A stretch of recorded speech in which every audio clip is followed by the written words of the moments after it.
Hi viewers, ఈరోజు recipe ఏంటంటే కాకరకాయ ఫ్రై. సో ఈ కాకరకాయ ఫ్రైని ఎలా చేయాలో చూద్దాం. ఫస్ట్ అయితే ఒక మీడియం సైజ్ ఆనియన్ తీసుకొని దాన్ని చిన్న చిన్న ముక్కలుగా కట్ చేసి దాన్ని ప్యాన్లో వేసుకొని వేయించుకోవాలి. సో మనం ముందుగానే కాకరకాయ ముక్కలని ఉప్పు పసుపు వేసుకొని ఒక అరగంట సేపు నానబెట్టాలి. ఆ నానబెట్టిన కాకరకాయ ముక్కలని ప్యాన్లో వేసుకొని బాగా వేయించుకోవాలి.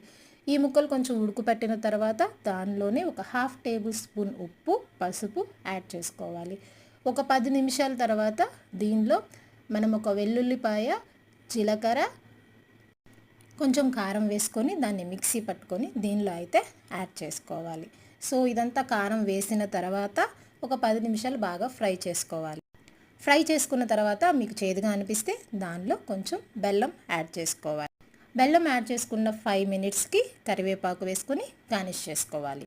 అంతే, ఫైనల్గా కాకరకాయ ఫ్రై అయితే రెడీ అయింది.